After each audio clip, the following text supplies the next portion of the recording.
Shyamaprasad high স্কুলের ছাত্রী ছিলাম এবং আমি একটা ব্যাপারে ভীষণ গর্বিত যে এখানে যারা আয়োজক আছেন, সনাতন দা, প্রমিতা, সমীর দত্ত, সমীরদা, সবাই আমার টিচার ছিলেন। ঠিক আছে, জয়নাল দা একটু পরে পড়ানো শুরু করেছিলেন, ওনার কাছে আমার পড়ার সৌভাগ্য হয়নি, কারণ ওনারা সব আমার প্রাক্তন টিচার, ওনাদের কাছ থেকেই আমি মানুষ হয়েছি। এখন আমি হচ্ছে 2011 সালে মাধ্যমিক পাশ করি, 2013-তে উচ্চ মাধ্যমিক, বাট সৃষ্টিটা হয়তো শুরু করেছেন 2017 সালে। তো আমার সেই সময় সৌভাগ্যটা হয়নি এই পরীক্ষাগুলো দেওয়ার, কিন্তু এখন এই আমার দাদারা সব আয়োজন করছেন, এই জন্য ছাত্রছাত্রীদের এত উৎসাহিত করছেন, এই জন্য মানে নিজেকে খুব গর্বিত মনে হচ্ছে। আর সনাতন দার ইংলিশ সেন্টারে তো আমি সেই একদম প্রথম থেকেই ছাত্রী, 12 পর্যন্ত দাদার কাছে পড়েছি, তারপর গ্রাজুয়েশনের সময়ও হেল্প পেয়েছি। আর কি বলবো, সবাই ভীষণ হেল্পফুল। আর এরকম একটা অনুষ্ঠান পরিচালনা করছেন এত এত এত স্টুডেন্টদের নিয়ে, তোমাদের সবাইকে অনেক অনেক ধন্যবাদ, পার্টিসিপেট করেছো। আরেকটা কথা আমি সবাইকে বলার জন্য অনুরোধ করছি, যে স্পেয়ার একটা মোটিভেশন, যে আমাদের এই এলাকা থেকে এত বড় একটা টাউন বিজনেস অফিসার হওয়া যায়, যে দেখিয়ে দিল। তিনি ভিডিও পদ পেয়েছিলেন, তবু তিনি ভিডিও পদ নেয়নি, ভিডিও অন্য একটা পদ দিয়েছে। টাউন বিজনেসের ভীষণ একটা ভালো একটা পদ, এমপ্লয়মেন্ট, একটা নিয়োগকর্তা হিসেবে, একজন নিয়োগকর্তী হিসাবে তিনি পদ দিয়েছেন। তার এই জীবনের যে পথ চলা, সেই বিষয়টাও একটু ছাত্রছাত্রীদের মধ্যে বলার জন্য আমি তাকে অনুরোধ রাখছি। সবাই আমরা একটু করতালি দেবে। আচ্ছা, যে ব্যাপারটা আমি হচ্ছে একদম ফার্স্ট থেকে প্রথম দিকেই ছিলাম। তোমরা যেরকম অনেক কম্পিটিটরদের সঙ্গে কম্পিট করে first, second, third, fourth, fifth হয়েছো, তো অনেক স্কুল, অনেক এলাকা থেকে এসছে, অনেক স্কুল থেকে এসছে, আমিও ফার্স্ট ছিলাম। ফার্স্ট মানে অন থেকে আমি একদম 12 পর্যন্ত একদম 1 নম্বরেই ছিলাম। এবং আমি 2011 সালে মাধ্যমিক পরীক্ষায় রানাঘাট 2 নম্বর ব্লকের মধ্যে ফার্স্ট হয়েছি। ঠিক আছে, তো আমার মধ্যে ওই প্রতিযোগিতামূলক ওই ভাবটা ছিল, বাট দুর্ভাগ্যজনক বিষয় আমি সেই সময় এইসব পরীক্ষা পাইনি, হয়তো আরো ভালো করতে পারতাম। ঠিক আছে, তারপর যেই ব্যাপারটা ছিল, তোমাদের যেরকম এই ডেকে এনে সম্বর্ধনা দেওয়া হচ্ছে, মেডেল দেওয়া হচ্ছে, সার্টিফিকেট, আমাকে কিন্তু সেইভাবে দেওয়া হয়নি। স্কুলে আমি ফার্স্ট ছিলাম, তাও আমি কখনো ফার্স্ট হিসেবে কোনো প্রাইজ, কোনো বই টই, কোনো কিছু পাইনি। এটা আমাকে একটু ডিমোটিভেট করতো। ঠিক আছে, আমি ভাবতাম যে সে আমাকে খেলাধুলায় ভালো না, একটু যদি ফার্স্ট হয়েছে আমাকে যদি একটা প্রাইজ দিত, কিন্তু এই ব্যাপারটা ছিল না। বাট আমি যখন বেরিয়ে গেলাম, আমার ভাই বোন যখন ছিল ওরা পেয়েছে, বলে ভাই যখন ফার্স্ট ছিল অনেকগুলো বই টই পেয়েছে, খুব ভালো লাগে এই ব্যাপারগুলো উৎসাহিত করার জন্য, আর এগুলো খুব দরকার আছে, তাই না? আচ্ছা, আর 2017-তে হচ্ছে আমি গ্রাজুয়েশন কমপ্লিট করি ম্যাথমেটিক্স অনার্স নিয়ে।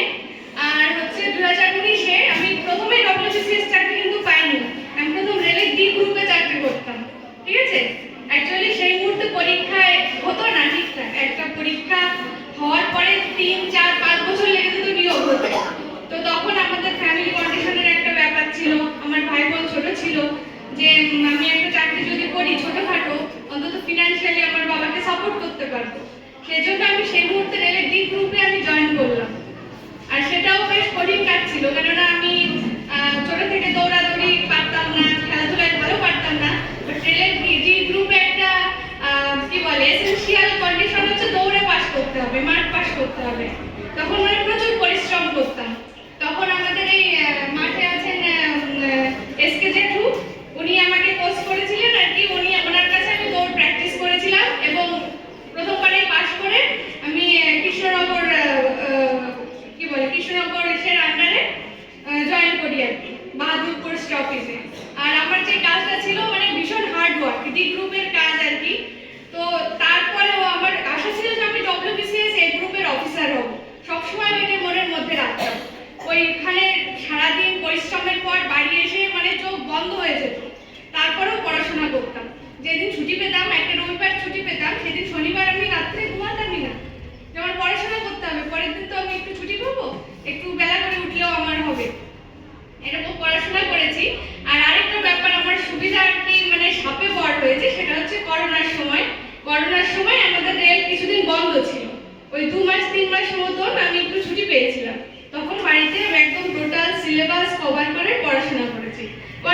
পড়াশোনা করেছি। আর ওই 2-3 মাসের পড়াটাই হচ্ছে আমার বেস তৈরি করে দিয়েছে, টোটালি সিলেবাস দেখে এভরিথিং দেখে। আর তখন কি করতাম, আমার যত ছুটি ছিল আমার জাস্ট পরীক্ষা দিতেই লেগে যেত, মানে যত পরীক্ষা বেরোতো, PSC clerkship, miscellaneous, ICDS supervisor, তারপরে কি বলে এনটিপিসি, তারপরে এসএসসি, সিজিএল, সিএইচএস এর যত পরীক্ষা আছে, আইপির পরীক্ষা সমস্ত আমি দিয়েছি। মানে রেলের ডি গ্রুপে ভালো একটা মোটামুটি মাইনে থাকলেও ভীষণ কষ্টকর কাজ ছিল। আর আমি যেহেতু প্রপার স্টুডেন্ট, ওই কাজটা আমার জন্য নয়, এটা মনের মধ্যে সবসময় ছিল, তো সেই সময় করতাম। তারপরে আবার কিছুদিনের মধ্যে রেল চালু হয়ে গেল, আর আমরা রেলের কর্মচারী, তখন যেতে হতো, ডিউটিতে রোজ যেতাম। তখন একটু সুবিধা দিয়েছিল আমাদের আর কি, যিনি সিনিয়র স্যার ছিলেন, বলছিলেন যে তোমরা তাহলে একদিন পর পর একজন আসো। কিন্তু এই নিয়মটা বেশি দিন থাকলো না, কেন তখন বলা হলো যে আমাদের রেলের ক্ষেত্রে এরকম নিয়ম নেই যে একদিন পরে একদিন আসলে হয়ে যাবে, তুমি যদি না আসো তোমার মাইনে কাটা যাবে। তখন আমি দেখলাম যে আমি তো রেলের ডি গ্রুপে সারা জীবন থাকবো না, আমি তো বেরিয়ে যাবো, আমার বেতন কিছুদিন কাটলে কি হয়েছে। তখন আমি ওই একদিন যেতাম, একদিন যেতাম না, 2 দিন যেতাম, একদিন যেতাম না, এরকম করে সপ্তাহে মোটামুটি 2 থেকে 3 দিন টাইম পেতাম। আর সেই সময় মানে খুব পড়াশোনা করতাম, ঠিক আছে। আর কি বলবো, তারপরে যতগুলো পরীক্ষা দিয়েছি সব বলছি তো, সেই 2 বছর 3 বছর লেগে তো রেজাল্ট বেরোতে, মানে এখনো পর্যন্ত বোধহয় কটা, আর 10টা হয়ে গেছে আমার, কি বলে কল লেটার এসছে আর কি, ঠিক আছে, মানে 10টা চাকরি আমার হয়ে গেছে। মানে আর আমি মানে কি বলে রেলের ডি গ্রুপটা ছাড়লাম, তারপরে ক্লার্কশিপে জয়েন করেছিলাম কিছুদিন, 2 মাস ছিলাম, তারপর ডব্লিউবিসিএস এর এটা হয়ে গেল, এই গ্রুপে জয়েন করলাম। আর বিডিওর যে পোস্টটা আছে সবথেকে কি বলে গ্ল্যামারাস পোস্ট, বিডিওর পোস্ট, অ্যাকচুয়ালি এটা আমি প্রিফার করিনি, কেননা ওই প্রেশারটা আমি নিতে চাইনি, যে আমি চেয়েছি থাকি এই গ্রুপের মধ্যে থাকি, বাট একটা অন্য ডিপার্টমেন্ট নিয়ে আমি অত প্রেশার নিতে পারবো না, এটা আমার পার্সোনাল চয়েস।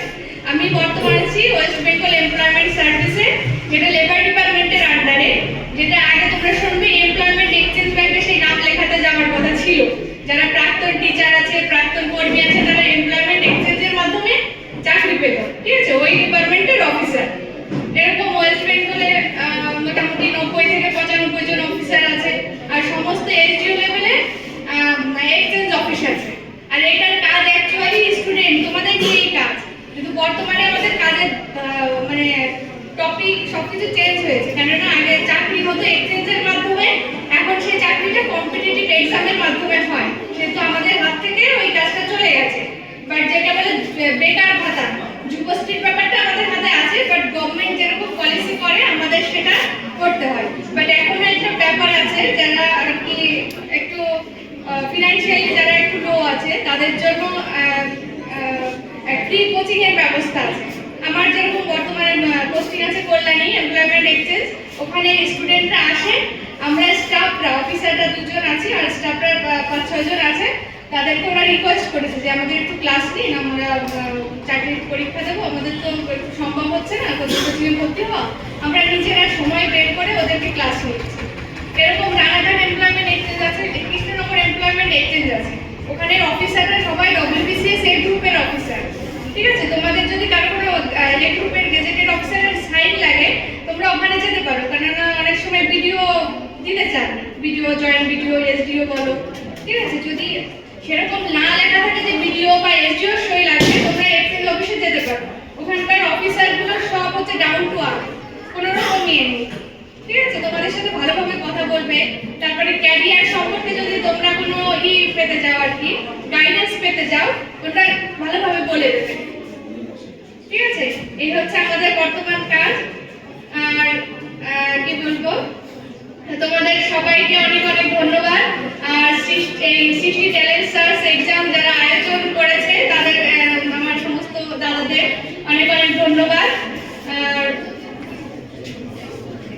এই এক্সামটা, এই পরিবেশটা এগিয়ে যাক, আরো অনেক উন্নত হোক, ঠিক আছে। আচ্ছা, এখানেই শেষ করছি।